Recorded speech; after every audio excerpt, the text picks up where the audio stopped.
ఉపవాస ప్రార్థనను ఆయా జరుపుకునే కృపనిచ్చి నీ మందిర ఆవరణంలోనికి చేర్చి నిన్ను స్తుతించుకునే గొప్ప ధన్యతను మాకు ఇచ్చిన విధానాన్ని బట్టి నీకు స్తోత్రం తండ్రి.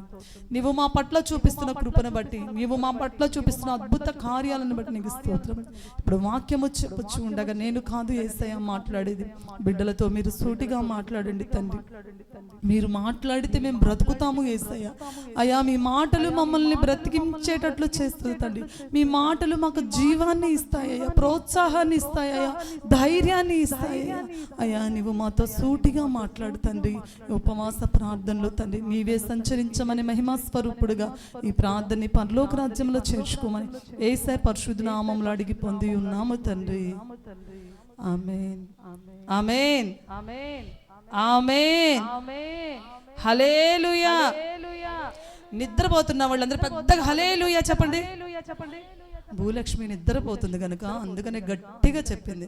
భూలక్ష్మి కోసమే చెప్పి, భూలక్ష్మికి ఫ్యాన్ కింద కూర్చునేసరికి చల్లగా ఉన్నట్టుంది పాపం. మనము మెళకు కలిగి ఏం చేయాలి? మనము ప్రార్థన చేయాలి. ప్రియమైన దేవుని బిడ్డలారా, లాస్ట్ వీక్ నాది కూడా ఒక చిన్న సాక్ష్యం. లాస్ట్ వీక్ ఈ విధంగా నుంచోడానికి కూడా నాకు శక్తి లేదండి. ఫుల్ ఫీవర్తో అస్సలు ఆరోగ్యం బాగలేదు. నాకు బాగా హెడేక్ ఆరోగ్య పరిస్థితి అయితే ఇంతైనాను నా కాడ లేదు. అందరూ అన్నారు, మా వాళ్ళందరూ ఈరోజు ఉపవాస ప్రార్థన ఆపుకో అని. ప్రాణము పోతున్నా కానీ శక్తి లేకపోయినా పాక్కుంటా వెళ్ళిగా అయినా ఉపవాస ప్రార్థన జరిపిస్తా కానీ నేను మాత్రం ఆపను అని చెప్పేసి వచ్చా. వాక్యము ఆ విధంగానే చెప్పి ఆరాధన చేశా. శక్తి లేదు, నుంచున్న కాళ్ళు కొంచెం వేసాయా. నేను ఎప్పుడైతే బలహీనరాలను అప్పుడే కదా బలవంతురాలను, నన్ను వాడుకో. వాక్యం అయిపోయిన తర్వాత ప్రార్థన చేయించే శక్తి అస్సలకి లేదు, నా వల్ల కాల. నుంచున్న శక్తి లేదు, పడిపోతే దేవుని నామానికి అవమానమేమో అని చెప్పేసి అప్పటికి అరుణమ్మను పిలిచి రోగుల కొరకు ప్రార్థన చేయమ్మా, మోకాళ్ళ మీద ఉంటే ఇంకా శక్తి వస్తుందని మోకాళ్ళ మీద ఉన్నాను. అయినా ప్రార్థన చేసి ఓపిక లేదు. దేవుడేనండి ఉచితమైన కృపతో పోయిన వారం నన్ను వాడుకున్నాడు. ప్రార్థన అయిపోయింది, పెద్ద వామిటింగ్స్ స్టార్ట్ అయినాయి. నాకు అస్సలుగా బాగాలేదు. ఎందుకో సాతానుడు కానీ మాకు పరిచర్య భారం ఎక్కువ పెట్టాడు దేవుడు. సాతాను క్రియలు కూడా ఆ విధంగా, కానీ దేవుడు ఆ సాతాను క్రియలన్నిటినీ రూపుమాపుతూ మమ్మల్ని బలంగా వాడుకుంటున్నాడు. ఏ క్షణానికి ఆ క్షణము మమ్మల్ని కృంగదీయాలని చూస్తున్నాడు, కానీ దేవుడు మమ్మల్ని బలపరిచి వాడుకున్నాడు. ఈ నెలంతా అండి, జూన్ మాసం అంతా మా దగ్గర సేవకుడికి నాకు ఎంత మాత్రం ఆరోగ్యం అయినప్పటికీ తన పరిచర్యలో ఎంతో బలంగా వాడుకున్నాడు. ఏ ప్రార్థన కుడికినో ఆఫ్ చేయడం జరగలేదు అనారోగ్య కారణంగా. ఇద్దరము సిక్కయ్యాము, బాగా సిక్కయ్యాము, చెప్పలేనంత సిక్కయ్యాము మేమిద్దరము. ఆదివారం కూడా ఇద్దరిది వచ్చే పరిస్థితి కాదు. 3 వీక్స్ అయితే మాకు ఇద్దరికి వచ్చే పరిస్థితి కాదండి. అయినప్పటికీ బలము తెచ్చుకొని శక్తి అంతా కూడగట్టుకొని మీతో సేవకుడు మాట్లాడుతున్నాడు కానండి. జూన్ మాసం మొత్తం చాలా సిక్ అయి ఉన్నారు, ప్రతి ఆదివారం సిక్ అయి ఉన్నారు. ఎందుకో జూన్ మాసం బాగా సిక్ అయ్యాం, కానీ దేవుడు తన ఉచితమైన కృపలో మమ్మల్ని బలపరిచి తన కృపలో వాడుకుంటూ ఉన్నాడు. నిన్న కూడా వాగ్దాన సందేశకుడికి ఎంతో ఆశీర్వాదకరంగా జరిగింది. చాలా మంది ఈ వాగ్దాన సందేశకుడికి నిర్లక్ష్యం చేస్తున్నారు కదండి. దేవుడు వాగ్దానం ఇస్తాడు మనకి. ఈ నెల మొదటి వారంన 1వ తారీఖున సేవకుడితో దేవుడు ప్రేరణ చెప్పి ఏర్పాటు చేశాడు. ఆ రోజు వాగ్దానం ఇస్తాడు సేవకుడు. దేవుడు చెప్పిన వాగ్దానాన్ని ఇస్తాడు. ఆ వాగ్దానాన్ని కానీ మనం ఈ నెలంతా, ఈ మాసమంతా ఎత్తి పట్టుకొని చేస్తే ఆ వాగ్దానం మన జీవితంలో నెరవేర్చబడిద్దండి. చాలా సంఘాల్లో వాగ్దాన సందేశకుడికి ఎంతో ఆశీర్వాదకరం. ఆదివారం కూడా రారు, కానీ అంతా వాగ్దాన సందేశకుడికి తండోపతండాలుగా వస్తారు. చాలా మంది రాత్రి చాలా మంది వచ్చారు. మేమందరం ఆశీర్వదింపబడ్డాం. సైన్యములకు అధిపతియగు యెహోవా నిన్ను కాపాడును. ఆమేన్ చెప్పండి. ఈ నెల మన వాగ్దానం, సైన్యములకు అధిపతియగు యెహోవా నిన్ను కాపాడును. ఆమేన్. మనందరినీ ఆయన కాపాడును గాక. దేవుని నామానికే స్తుతి స్తోత్రములు కలుగును గాక. మార్కు సువార్త 6వ అధ్యాయము తీయండి. మార్కు సువార్త 6వ అధ్యాయము, మార్కు సువార్త 6వ అధ్యాయము 45 నుండి 52 వచనాలు మనం చదువుకుందాం. ఒకటి నేను చదువుతా, ఒకటి మీరు చదవండి. ఓకేనా? రెడీనా? ఓకే. మార్కు సువార్త 6వ అధ్యాయం 40. ఆయన జన సమూహమును పంపివేయునంతలో దోణి ఎక్కి అద్దరినున్న బెత్సయిదాకు ముందుగా వెళ్ళుడని ఆయన తన శిష్యులను వెంటనే బలవంతము చేసెను.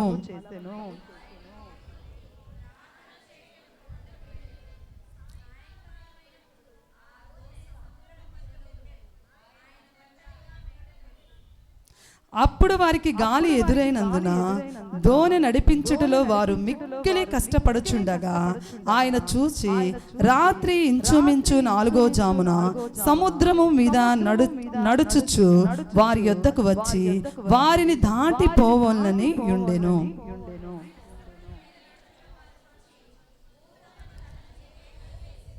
అందరూ ఆయన చూచి తొందరపడగా వెంటనే ఆయన వారిని పలకరించి ధైర్యము తెచ్చుకొనుడి, నేనే, భయపడకుడని చెప్పెను.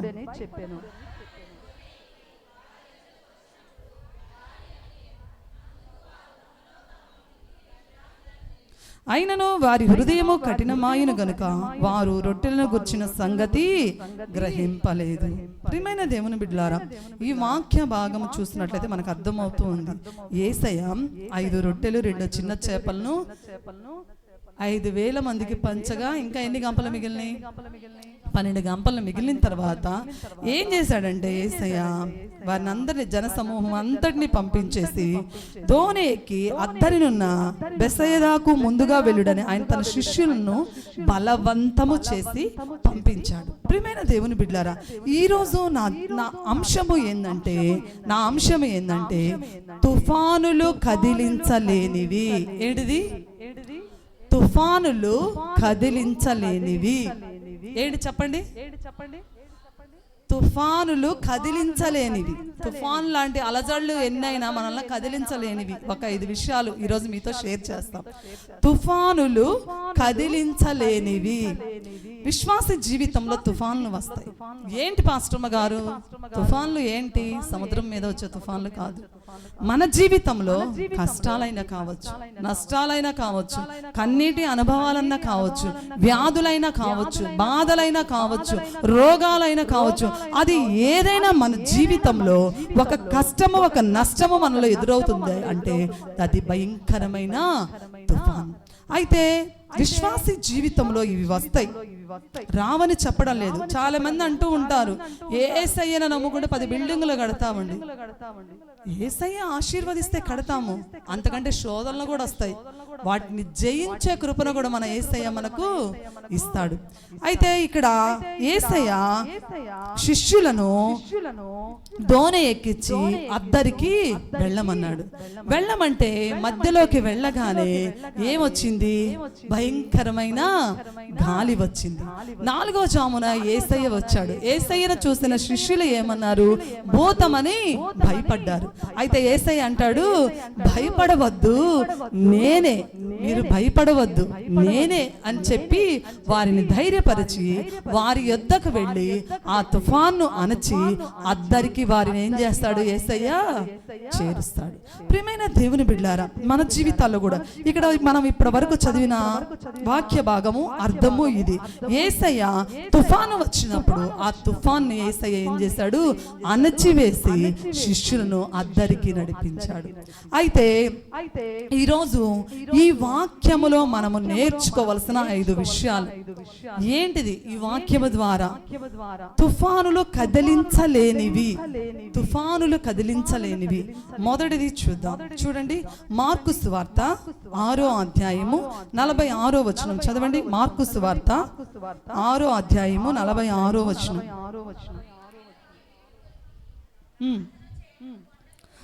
ఆయన వారిని వీడుకొలిపి ప్రార్థన చేయుటకు కొండకు వెళ్ళెను. ఆయన వారిని వీడుకొలిపి ప్రార్థన చేయుటకు ఎక్కడికి వెళ్ళాడండి? కొండకు వెళ్ళెను. A storm cannot shake the prayer of Jesus. యేసయ్య ఏం చేశాడు? ప్రార్థన చేయడానికి కొండకు వెళ్ళాడు. తుఫానులు కదిలించలేనిది ఆయన ప్రార్థన. రాసుకోండి, తుఫానులు కదిలించలేనిది మొదటిది ఏంది అని అంటే యేసయ్య ప్రార్థన. A storm cannot shake the prayer of Jesus. తుఫాను కదిలించలేనిది యేసయ్య ప్రార్థన. ప్రియమైన దేవుని బిడ్డలారా, యేసయ్య ప్రార్థన చేస్తూ ఉన్నాడు. ప్రార్థన తుఫాన్లు కదిలించ. అవునా కదండి? ప్రార్థన ద్వారా తుఫాన్ లాంటి సమస్యలను మనం ఏం చేయొచ్చు? ఎదుర్కొనవచ్చు. ముందుగానే యేసయ్య శిష్యులను పంపించి కొండకు వెళ్ళి ప్రార్థన చేశాడు. ప్రియమైన దేవుని బిడ్డలారా, మనకుందా అలాంటి అనుభవం? తుఫాన్ లాంటి సమస్యలు వచ్చినప్పుడు, కష్టాలు వచ్చినప్పుడు, కన్నీటి అనుభవాలు వచ్చినప్పుడు బోలోమని మనం వారికాడికి వీరికాడికి పరిగెడుతూ ఉంటాము. కానీ ప్రార్థన చేస్తూ ఉన్నామా? ప్రార్థన మన జీవితంలో ఉందా? ఎక్కువ దేవుడు ఫోకస్ దీని మీదే చేయమని. చాలా మంది ప్రార్థన అంటే నిర్లక్ష్యం. యేసయ్య ఎవరి కోసం ప్రార్థన చేస్తున్నాడు? శిష్యుల కోసం, ప్రజల కోసం ప్రార్థించడానికి ఆయన కొండకు వెళ్ళాడు అని దేవుని వాక్య భాగం సెలవిస్తుంది. మనము కూడా ప్రతి విషయంలో ఏం చేయాలంటే ప్రార్థన చేయాలి. ప్రార్థన నీ పరిస్థితిని అంతటిని ఏం చేస్తుంది? మారుస్తుంది. నీకు రాబోయే శ్రమను కూడా ప్రార్థన తప్పిస్తుంది. చాలా సార్లు నీకు తెలియకుండానే దేవుడు నిన్ను బట్టి, నీ ప్రార్థనను బట్టి నీకు కలిగిన శ్రమ నీకు తెలియకుండానే ఆయన ఏం చేస్తాడంటే తొలగిస్తాడు. చాలా సార్లు వీడియోలు చూస్తారు కదండి, షార్ట్ వీడియోలు చాలా మంది చూస్తారు. అవునా కదా? ఒక అతను ఇట్లా నడుచుకుంటూ వెళ్తూ ఉంటాడు. వెనక నుంచి వెహికల్ సడన్ గా అటు వెళ్ళవలసిన వెహికల్ ఇటు వెళ్ళిపోతుంది. అసలు ఆయన చూసుకోడు, ఏమొచ్చిందో కూడా ఇట్లా చూస్తా ఉంటాడు. అవునా కదా? ఆయనకు అర్థం కాదు. ప్రార్థన నీకు తెలియకుండానే ప్రతి శోధనను తప్పించేటట్లు చేస్తుంది. ఇక్కడ యేసయ్య వారిని పురికొల్పి ఏం చేశాడు? పంపించాడు. యేసయ్య వారిని పంపించి ప్రార్థన చేయడానికి కొండ ఎక్కాడు. అందుకనే దేవుడు చెప్తూ ఉన్నాడు, ఆయన మన కోసం ప్రార్థన చేస్తున్నాడు. మనము కూడా ప్రార్థన చేయవలనని దేవుడు ఆశిస్తూ ఉన్నాడు. ఆయన ప్రార్థన చేయకుండా ఏ అద్భుత కార్యము చేయలేదండి. ప్రార్థన చేయకుండా ఏ సూచక క్రియ ఆయన చేయలేదు. ప్రార్థన చేయకుండా ఏ మహత్ కార్యములు ఆయన చేయలేదు. ప్రతిదీ ప్రార్థన ద్వారా సమస్తము జరుగుతాయని ఆయన ఈ లోకంలో ఒక మాదిరిని కనపరిచి మనకు వెళ్ళాడు. ప్రియమైన దేవుని బిడ్డలారా, అందుకనే ఆయన ప్రార్థన తుఫాన్ను కదిలించలేనిది. ప్రియమైన దేవుని, తుఫాన్ను కదిలించలేనిది ఆయన ప్రార్థన. ఆయన ఏ విధంగా ప్రార్థన చేస్తున్నాడంటే నీ కొరకు, నా కొరకు. చూడండి, రోమీలకు రాసిన పత్రిక 8వ అధ్యాయం 34వ వచనం చూడండి. రోమీలకు రాసిన పత్రిక 8వ అధ్యాయము 34వ వచనం చదవండి. శిక్ష విధించువాడెవడు? చనిపోయిన క్రీస్తు యేసే. అంతేకాదు మృతుల్లో నుండి లేచిన వాడు, దేవుని కుడి పార్శ్వమున ఉన్నవాడును, మన కొరకు విజ్ఞాపనము కూడా చేయవాడు. ఎవరండి మన కోసం విజ్ఞాపన చేస్తుంది? యేసయ్య నీ కోసం, నా కోసం విజ్ఞాపన చేస్తున్నాడు. విజ్ఞాపన ప్రార్థన చేస్తూ ఉన్నాడు. ఇటు దినాల్లో చూసినట్లయితే చాలా మంది అంటూ ఉంటారు, మాతో చెప్తూ ఉంటారు చాలా మంది, ఏమని? పాస్టమ్మ గారు, మా అమ్మ మా గురించి చాలా ప్రార్థన చేసేదండి. పాస్టమ్మ గారు, మా నాన్న బ్రతుకున్న రోజుల్లో మా కోసం ఎంతో ప్రార్థన చేసేవాడు. ఆయన సపోర్ట్ ఉంది కాబట్టి మేము ఈ విధంగా ఉన్నాం. ఈరోజు ఈ సమయంలో మా తల్లిని మేము కోల్పోయాము, మా తండ్రిని మేము కోల్పోయాము, ప్రార్థించే మా అన్నదమ్ములను మేము కోల్పోయాము, ప్రార్థించే ప్రార్థన సహకారం ఉన్న నా తోడబుట్టిన వాళ్ళను కోల్పోయాము, ప్రార్థన సహకారం ఉన్న నా అయిన వారిని కోల్పోయామని బాధతో ఈ ఉపవాస ప్రార్థనకు వచ్చావేమో. దేవుడు చెప్తూ ఉన్నాడు, ఆయన నీ కోసం ప్రార్థన చేస్తున్నాడు. కొండ ఎక్కి నీ కోసం ప్రార్థన చేస్తున్నాడు. ప్రార్థన ఆయన నీ కోసం చేస్తూ ఉన్నాడు. ఏ ప్రార్థన? విజ్ఞాపన ప్రార్థన. నిన్ను బట్టి, నీ కుటుంబాన్ని బట్టి నీ కోసం ప్రార్థన చేస్తున్నాడు. ప్రియ తల్లి, బాధ చెందుతున్నావా? వేదన పడుతూ ఉన్నావా? నా కోసము నా తల్లి ఎంత ప్రార్థన చేసేది, నా తల్లి సపోర్ట్ ఉండబట్టే, నా తండ్రి సపోర్ట్ ఉండబట్టే, నా అయిన వారి సపోర్ట్ ఉండబట్టే ఈరోజు నేను ఈ స్థితిలో ఉన్నాను. ఇప్పుడు నా కోసం ప్రార్థన చేసేవారు ఎవరు ఉన్నారని తల్లడిల్లుతూ ఈ ఉపవాస ప్రార్థనకు వచ్చావేమో ప్రియ తల్లి, ప్రియ తండ్రి, ప్రియ యవనస్తుడా, ప్రియ యవనస్తురాలా, నా తండ్రి ఉంటే నాకు ప్రార్థన చేసేవాడని దుఃఖకరమైన పరిస్థితిలో వచ్చావేమో. యేసయ్య చెప్తున్నాడు, నేను నీ కోసం విజ్ఞాపన ప్రార్థన చేస్తున్నాను. ఎందుకు బాధపడుతున్నావు? దేవుడు అంటూ ఉన్నాడు, ఎందుకు ఇంకా బాధ, ఎందుకు నీకు కలవరం, ఎందుకు నీకు కన్నీటి జీవితం? నేనే నీ కోసం ఏం చేస్తున్నాను? ప్రార్థన చేస్తున్నాను. విశ్వసించిన వారందరూ చప్పట్లు కొట్టండి. యేసయ్య నా కోసం ప్రార్థన చేస్తున్నాడు, నా కోసం విజ్ఞాపన ప్రార్థన చేస్తున్నాడు. కనుక ఏ తుఫాను నన్ను కదిలించలేదు, ఏ తుఫాను నాకు హాని చేయలేదని విశ్వసించిన వారందరూ చప్పట్లు కొట్టండి బిగ్గరగా. ప్రియమైన దేవుని బిడ్డారా, తుఫాను కదిలించలేనిది ఆయన ప్రార్థన. ఆయన ప్రార్థన తుఫాను మనలను కదిలించలేదు. రెండోదిగా చూడండి మార్కు సువార్త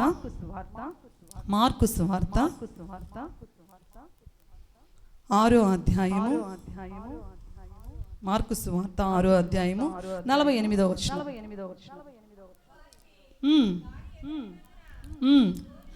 అప్పుడు వారికి గాలి ఎదురైనందున దోణి నడిపించుటలో వారు మిక్కిలి కష్టపడుచుండగా ఆయన చూచి రాత్రి ఇంచుమించు 4వ జామున సముద్రము మీద నడుచుచు వారి యొద్దకు వచ్చి, ప్రియమైన దేవుని బిడ్డలారా, యేసయ్య ఏం చేశాడు? వారి యొద్దకు వచ్చి, a storm cannot shake the presence of Jesus. తుఫాను కదిలించలేనిది యేసయ్య సన్నిధి. రెండోదిగా ఏందండి? తుఫాను కదిలించలేనిది ఏంటిది? యేసయ్య సన్నిధి నీకు తోడుగా ఉంటే తుఫాను నిన్ను కదిలించలేదు. A storm cannot shake the presence of Jesus. యేసయ్య సన్నిధి నీకు తోడుగా ఉంటే నిన్ను ఏది ఎంత మాత్రము కదిలించలేదు. యేసు ప్రభు శిష్యులకు గాలి ఎదురై వారు మిక్కిలి కష్టపడుచుండగా యేసయ్య చూచి 4వ జామున నడుచుకుంటూ ఎక్కడికి వచ్చాడండి? వారి యొద్దకు వచ్చాడు. ఎవరి యొద్దకు? తను ప్రేమిస్తున్న శిష్యుల యొద్దకు ఆయన వచ్చాడు. ప్రియమైన దేవుని బిడ్డలారా, నీవు ఏ కష్టాలలో ఉన్నావో దేవుడు నీతో చెప్తూ ఉన్నాడు ఈ ఉపవాస ప్రార్థన. నువ్వు ఏ కష్టాలలో, ఏ నష్టాలలో, ఏ అవరోధాలలో ఉన్నావో ఆయన మన యొద్దకు వచ్చువాడు. ఆయన మన యొద్దకు వచ్చువాడు. ఆయన మనతో ఉంటాను అంటున్నాడు. ఎంత కాలము ఉంటాడు అనంటే చూడండి, మత్తయి సువార్త 28వ అధ్యాయము. ఎంతకాలం? నిజమేనండి, శిష్యుల దగ్గరకు యేసయ్య వచ్చాడు. గాలితో వాళ్ళు బాధపడుతూ ఉంటే, భయపడుతూ ఉంటే, వణుకుతూ ఉంటే 4వ జామున వారి యొద్దకు నడుచుకుంటూ వచ్చాడు. మరి నా పరిస్థితి ఏంది? యేసయ్య నాతో ఎంత కాలం ఉంటాడు, ఎంతసేపు ఉంటాడు, ఎన్ని దినాలు నాతో సహవాసం చేస్తాడని నువ్వు అనుకుంటూ ఉన్నట్లయితే యేసయ్య నీతో చెప్తున్నాడు. మత్తయి సువార్త 28వ అధ్యాయము 20వ వచనం చదవండి. 28వ అధ్యాయం 20వ వచనం.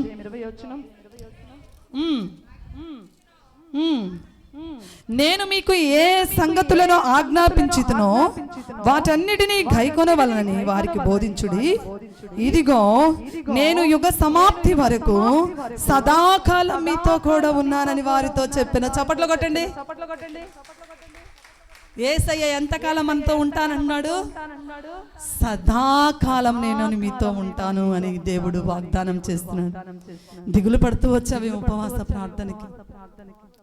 నాకు తోడు ఉండేవాళ్ళు ఎవరు, నాకు నీడగా ఉండేవారు ఎవరు అని చెప్పి నీ జీవితంలో తుఫాన్ లాంటి అలజడులు నీ జీవితంలో ఉన్నట్లయితే యేసయ్య అంటున్నాడు, నేను నీ వద్దకు వస్తాను, నీ వద్దకు వస్తాను, కష్టాలలో నీతో ఉంటాను, కన్నీటి అనుభవాల్లో నీతో ఉంటాను. ఎంత కాలము అంటే సదాకాలం నేను నీతో ఉంటాను. ఎవరన్నా చెప్పగలరండి? మనుషులు చెప్తారు మాటలకి, నేను సహాయం చేస్తానండి. కానీ నువ్వు ఫోన్ చేయి, నీకు అవసరత వచ్చినప్పుడు వారిని ఫోన్ లిఫ్ట్ కూడా చెయ్యరు. అవునా కదా? లిఫ్ట్ కూడా చేయరు. నీకు అప్పుల పాలయ్యి నాకు హెల్ప్ చేయి ఫ్రెండ్ అని అంటే నీ ఫోన్ లిఫ్ట్ కూడా చెయ్యరు. ఒకవేళ కనిపించినా కానీ చూసుకోలేదు ఫ్రెండ్ అని చెప్తారు. అవునా?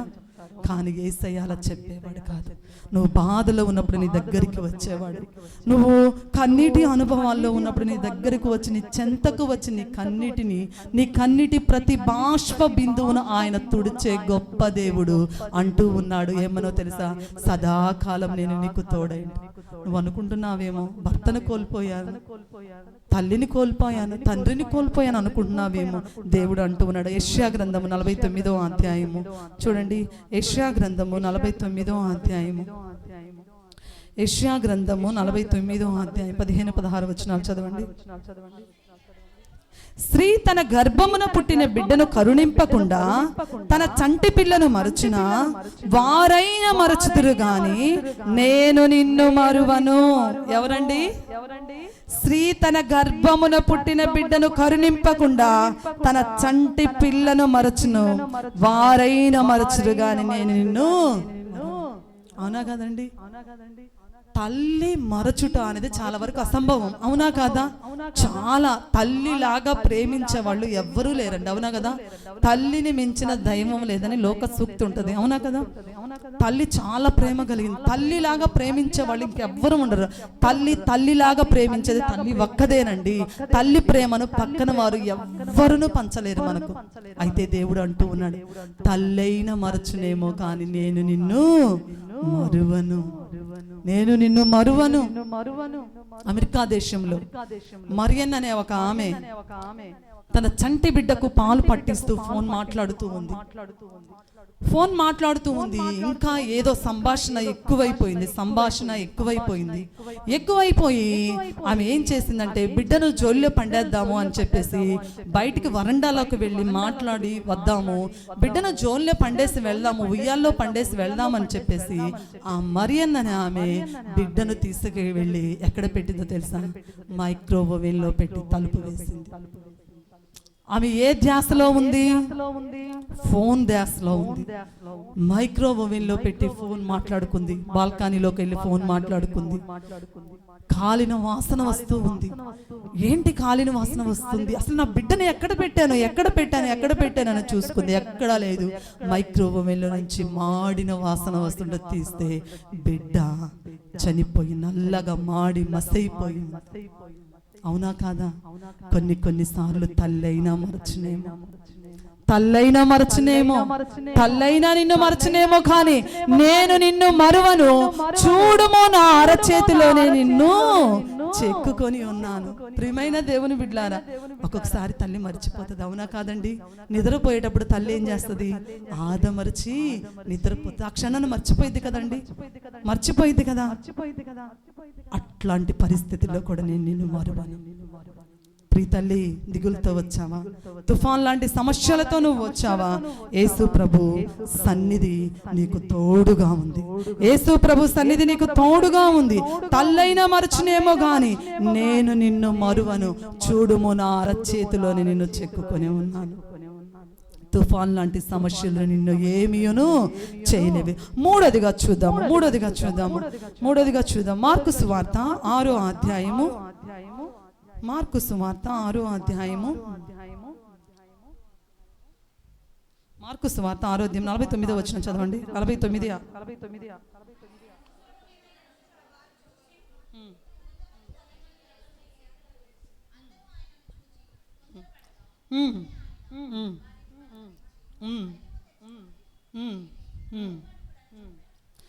Very good. ఆయన సముద్రము మీద నడుచుట వారు చూచి భూతమని తలంచి కేకలు వేసిరి.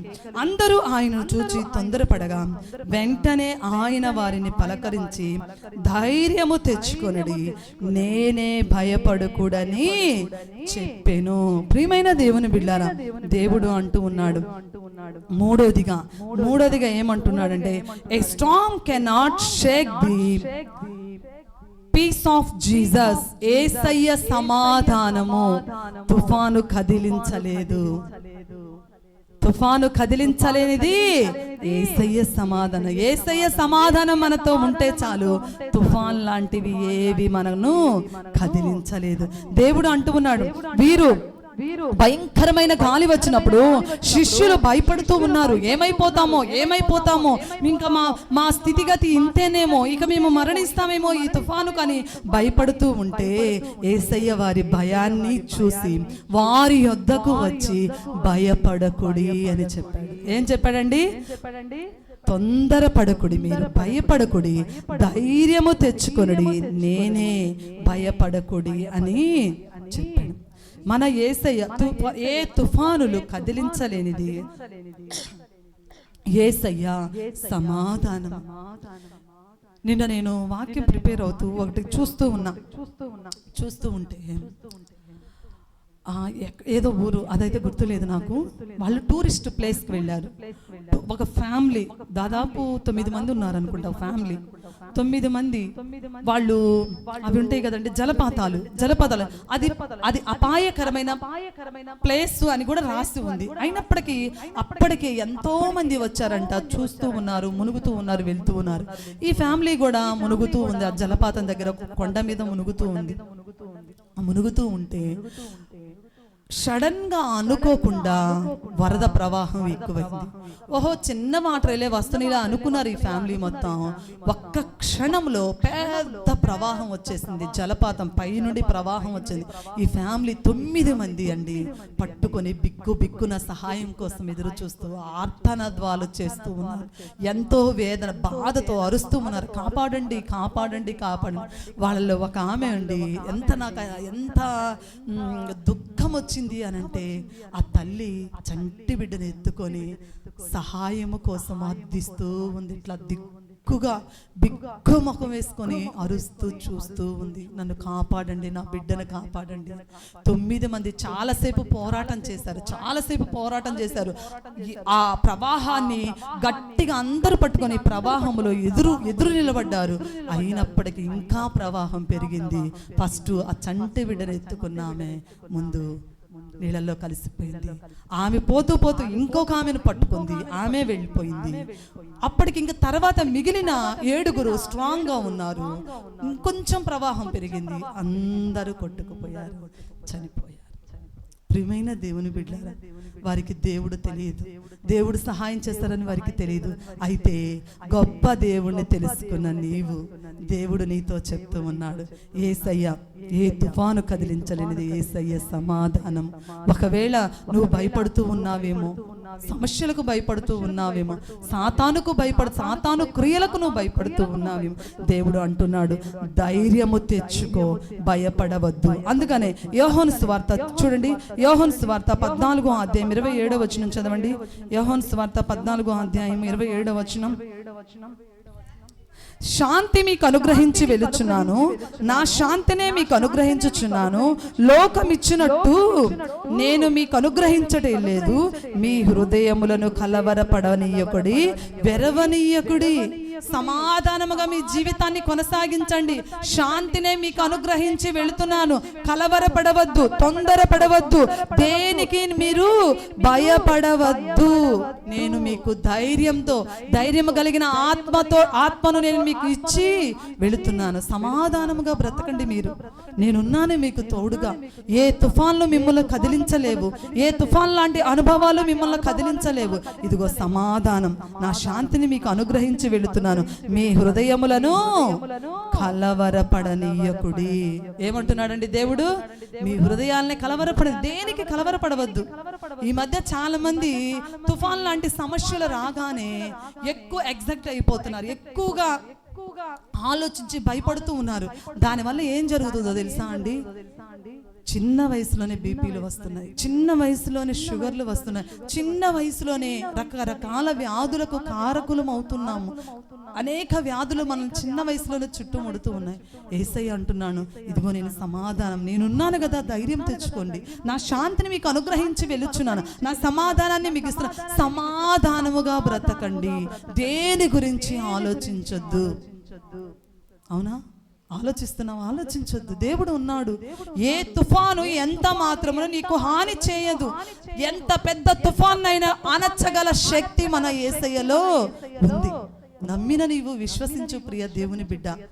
ఆయన శాంతియుతంగా బ్రతకండి, నేనున్నా మీకు తోడు. సమాధానముగా బ్రతకండి. మన ఒక సిస్టర్ అంటుంది నా దగ్గరికి వచ్చి నిన్న, పాస్టమ్మ గారు నాకున్న అప్పులను పట్టి బ్రతకడం చాలా కష్టమైపోతుంది, నరాలు కూడా ఉబ్బిపోతున్నాయి, ఎప్పుడు పగిలిపోతాయో నాకు తెలియదు. చాలా మంది నాకు కాల్ చేస్తూ ఉంటే నేను భరించలేకపోతున్నాను, వారికి సమాధానం చెప్పుకోలేకపోతున్నాను అని చాలా మంది ఆ సిస్టర్ నాతో చెప్పి ఎంతో బాధపడింది. ప్రియ తల్లి, ప్రియ తండ్రి, దేవుడు ఉన్నాడు మనకు తోడు. దేవుడు ఏ తుఫాన్ లాంటి పరిస్థితులు మనం ఏం ఇక్కడ శిష్యులు భయపడి తొందరపడ్డారు, అయినప్పటికీ యేసయ్య అన్నాడు ధైర్యం తెచ్చుకోండి, నేను ఉన్నాను కదా మీకు.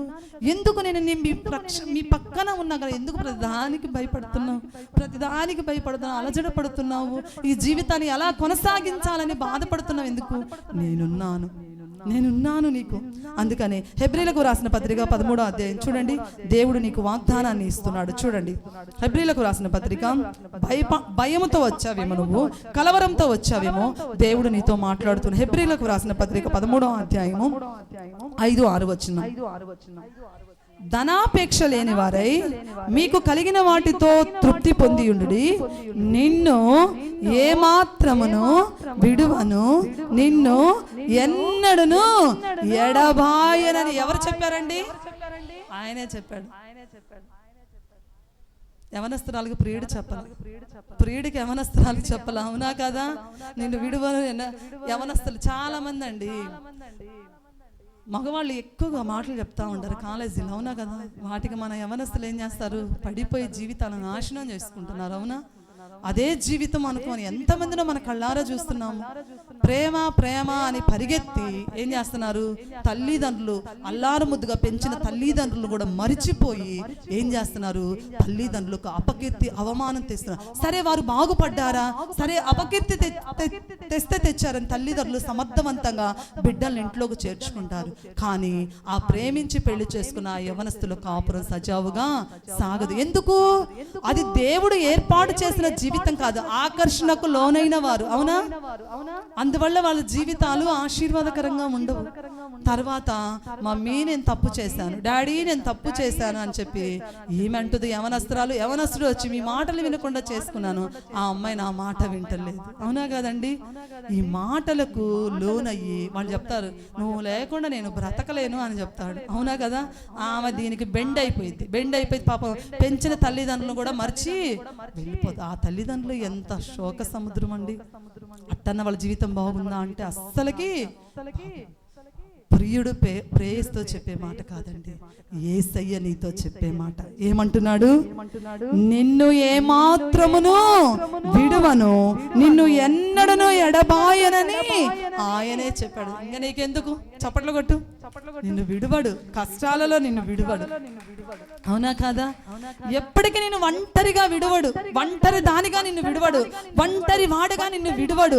ఆయన నీ ప్రక్కనే ఉన్నాడు, నీ ప్రక్కనే ఉన్నాడు. ప్రతిదీ సలహా చెప్తాడు. ఇప్పుడు మా నాన్న చెప్పాడు కదండి, ఎగ్జామ్కి వెళితే అందరూ నన్ను హ్యాండిల్ చేశారు. నిజమే, మా నాన్న అందరూ హ్యాండిల్ చేశారు. ఆ రోజు ఇంట్లో పరిస్థితి బాగాలేదు, అమ్మకి బాగలేదు.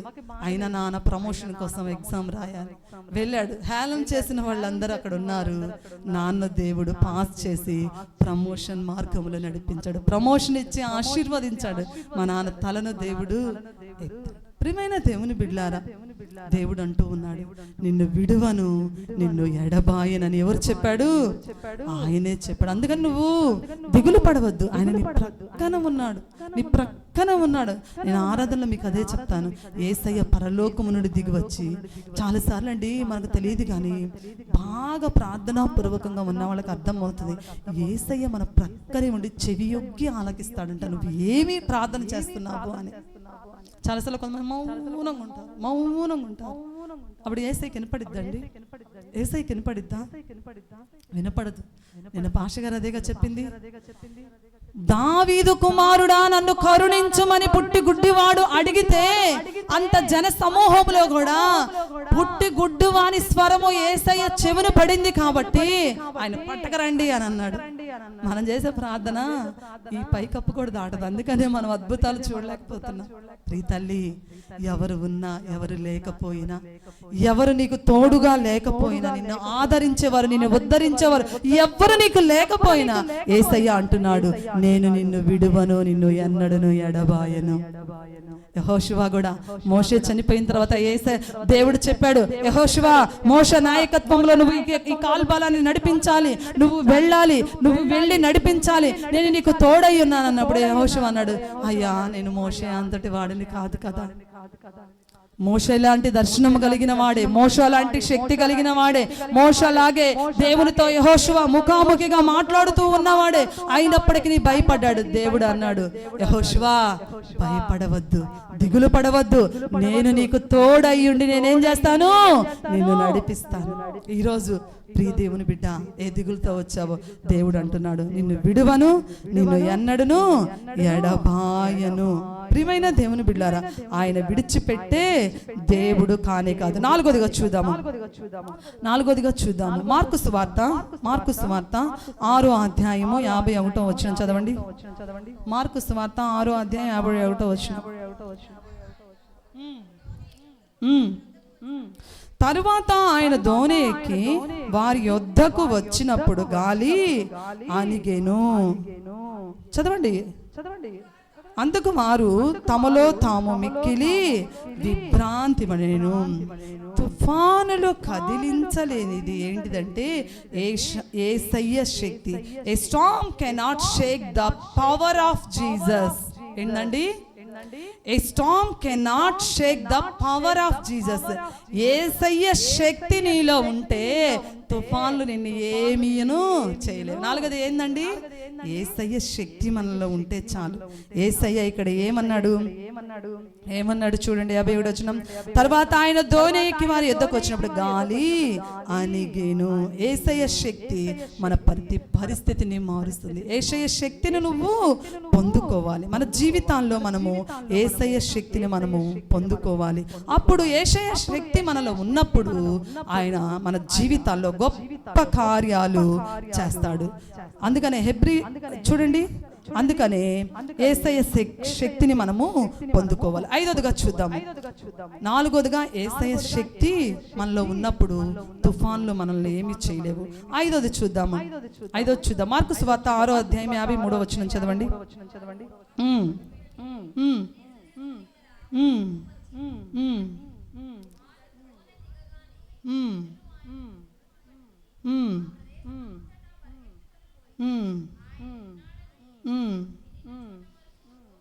యాభై 53వ వచనం చదవండి.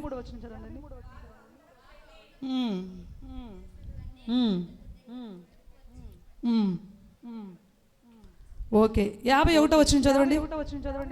తర్వాత ఆయన దోణి ఎక్కి వారి యొద్దకు వచ్చినప్పుడు గాలి అణిగెను.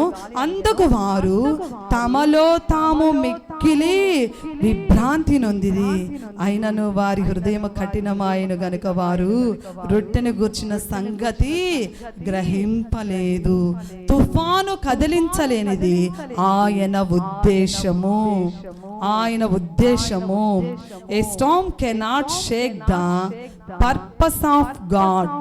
ప్రియమైన దేవుని బిడ్లారా, ఆయన ఏం చేశాడంటే వారిని ఒడ్డుకు చేర్చాడు. ఎక్కడికి చేర్చాడండి? ఆయన వారిని ఒడ్డుకు చేర్చాడు. ఆయన చెప్పింది తూచ తప్పకుండా చేశాడా లేదా?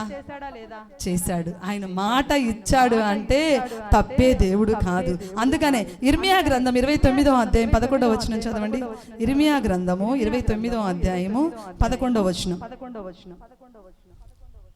29వ అధ్యాయం 11వ వచనం. నేను మిమ్మల్ని గూర్చిన ఉద్దేశించిన సంగతులు నేను ఎరుగుదును, రాబోవు కాలమందు మీకు నిరీక్షణ కలుగునట్లుగా అవి సమాధానకరమైన ఉద్దేశాలే గాని హానికరమైనవి కావు. ఆయన ఉద్దేశాలు ఎల్లప్పుడూ మనకు సమాధానకరమైనవియే కానీ హానికరమైనవి కావు. ప్రియమైన దేవుని బిడ్డలారా, ఆయన ఉద్దేశాలు మనలో మనలో నెరవేర్చబడాలి. ఆయన ఉద్దేశం మనలో ఉన్నప్పుడు తుఫాన్ లాంటి పరిస్థితులు మనకు ఏ హాని కలుగచేయవు. అందుకనే మనం ప్రార్థన చేయాలి, యేసయ్యా నీ ఉద్దేశము నాలో సఫలీకృతము చేయి, నీ ఉద్దేశము నాలో సఫలీకృతం చేయి. ఆయన ఉద్దేశాలు ఎప్పుడు మనకు హానికరమైనవి కాదు అండి, అవి సమాధానకరమైన ఉద్దేశాలే మనకి ఇచ్చే గొప్ప దేవుడు. చాలా సార్లు మనం ప్రార్థనకు రావడానికి సనుగుకుంటాం, గొనుగుకుంటాము, అవునా కాదా? అబ్బో ఎందుకు ఇన్ని ప్రార్థనలు పెడుతున్నారు, మేము ఎక్కడొచ్చామండి. ఆయన నీ జీవితంలో ఒక గొప్ప మేలు చేయడం, ఆయన ఉద్దేశాలు ఎప్పుడు హానికరమైనవి. ఆయన సన్నిధిలోకి వస్తే ఆయన నిన్ను ఎంతగానో ఆశీర్వదిస్తాడు. ఒక తండ్రి కొడుకులు ఉన్నారు.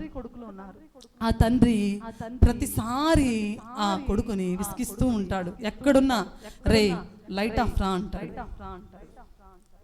ఒకవేళ ఆ అబ్బాయి బెడ్రూమ్ నుంచి బయటకు వస్తుంటే రే ఫ్యాన్ ఆపేసావా అని అంటాడు. ఫ్యాన్ ఆపేసావా బాగా చెప్పాడమ్మా. ఇంకా చిన్నప్పటి నుంచి రొటీన్, రే నువ్వు కూర్చున్న దగ్గర శుభ్రంగా ఉందా లేదా, రే నువ్వు తెచ్చిన బ్యాగ్ శుభ్రంగా నీట్గా సర్దుకున్నావా లేదా, చెత్త ఉంది, ఇలా చెప్తూ ఉంటాడు.